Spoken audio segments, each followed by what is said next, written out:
drive more than 50 or 60 kilometers every day, this car is not for you. If you want to drive a lot on the highway or at much higher speeds using expressways in your daily commute, this car is not for you.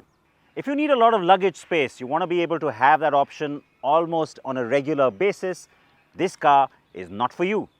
And if you want a family car, well, again, this car, not for you. And you know what's refreshing? For a change, it's not just me who's saying that, the manufacturer is saying it too.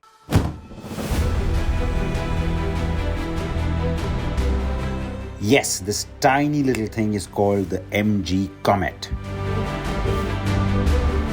It is a micro car, it is an EV, and it is based on the Wuling Air EV sold in other Asian markets, and is now available in India with reasonably aggressive pricing. But there's more to talk about here than just the price, thankfully.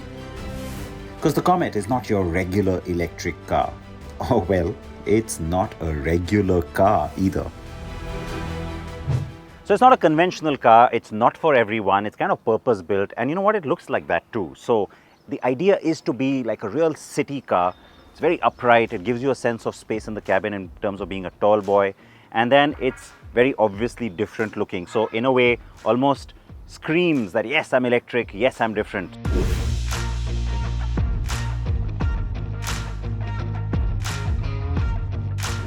Small wheels, very much intended to be like that for efficiency reasons, and again, from its usage point of view, short turning circle, etc., all of that will help. You got this nice big piece of glass that's kind of incongruous with the belt line, and that's a good thing because people sitting at the back, obviously the space isn't a whole lot, and so this gives you that sense of space, so I like that. Connected tail light, and you've got the brake lights down here as well as a high mounted one. Big Comet badging, big badging as I was saying, and you know, it looks kind of modern and quirky, and it does look different. I have to say, the looks are polarizing. Not everybody's going to like them, not everybody's going to be like, wow, I want one of these. You know what, think about it this way, for everybody who's going to criticize this car or going to say, well, that's just weird, if instead of this badge you had the Apple logo here, you would be rushing to book one of these by saying, it's so different, it's so convenient, it's just so perfect, man, these people think of everything. So honestly, from the point of view of being a city car, I think the design works. The nice big door and the fact that it is just a two-door also works. And now let me tell you if the driving part works.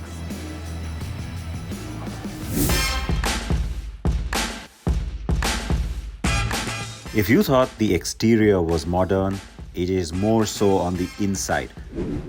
Pratik has more.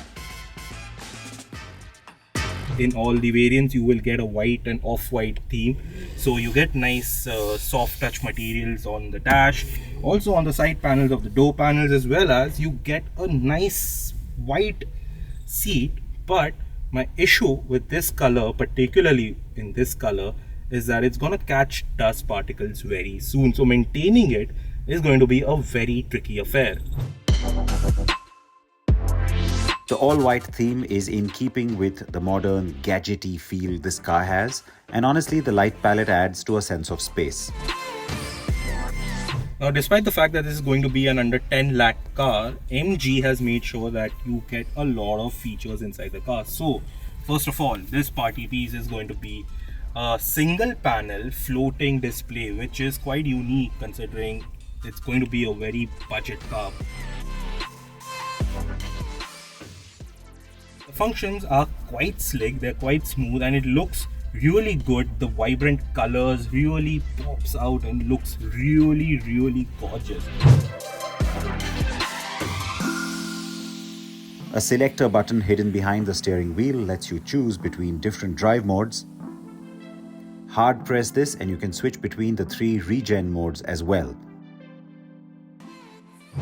Apart from that, you get a lot of functions that can be controlled from here, as well as your MG Assistant that is also part of it, and obviously you can also control a lot of your vehicle settings on it. Like I said at the start, this ain't a family car, so lack of space goes with the territory. And that includes storage, or the lack of it, in the cabin.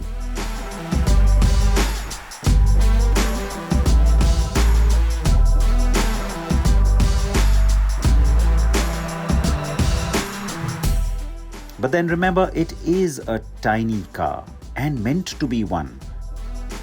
Under 3 meters in length with a wheelbase that's just over 2 meters, extremely tight. But this second row is mainly for kids or very short distances.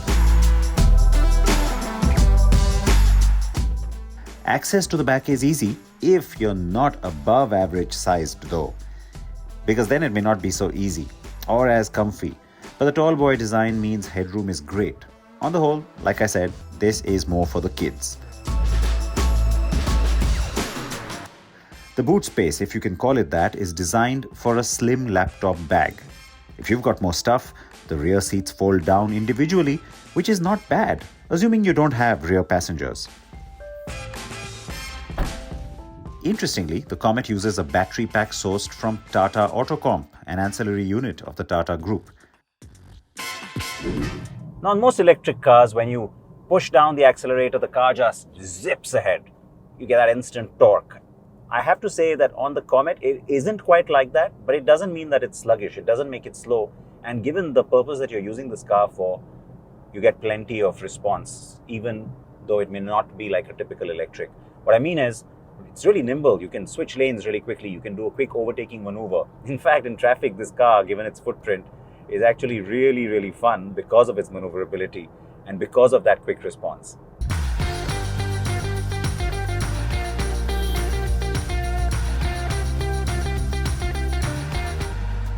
So it has this slightly exaggerated kind of electronic battery acceleration and deceleration sound, which, you know what, frankly, goes with the territory. I liked it. I like the fact that it's exaggerated because in a small car like this, that actually makes me feel a little good. There, you can hear it, I think. Now that deceleration sound especially is more exaggerated when you have the regen set to heavy. There are 3 modes for regen. There's light, normal and heavy. I have it set on heavy, as I usually do in every electric car. Just maximizes your range and frankly gives you single pedal driving, which can be a lot of fun. The Comet has a claimed driving range of 230 kilometers on a full charge. MG says if you drive in eco with heavy regen, it should do more. The Comet EV can only be charged using a 3.3 kilowatt charger, a slow charging setup that takes 7 to 8 hours for a full charge. Now the weird thing is, not only is there no fast charging possible, you can't use anything over a 7.7 kilowatt charger on this car. But the good news is that you can plug it in to a regular 16 amp power outlet. The seating position takes some getting used to. You can't adjust the height of the seat, which is a little annoying. You'll find that it's actually quite nice because you get a great view of the road. You sit tall and upright. All right, here we go, U-turn.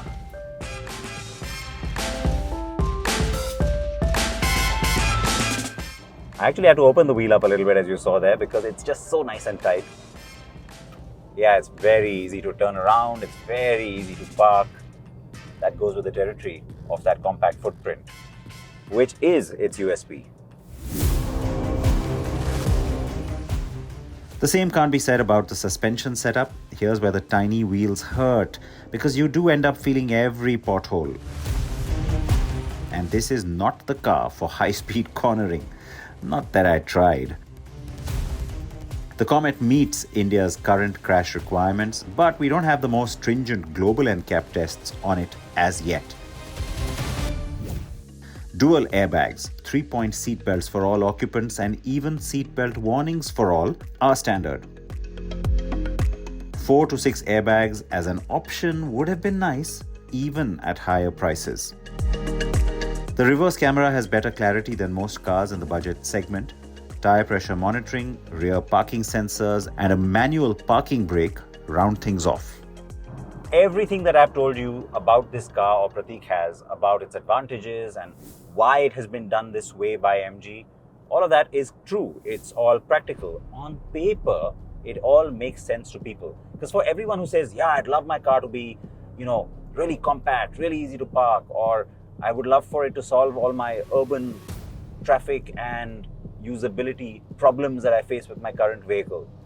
But the truth is, when it comes down to it, when people go to the showroom, they still want a car that is impractical on many levels, because you want to be able to show off. You want the bigger car. You want that height. You want the brutish looks of an SUV.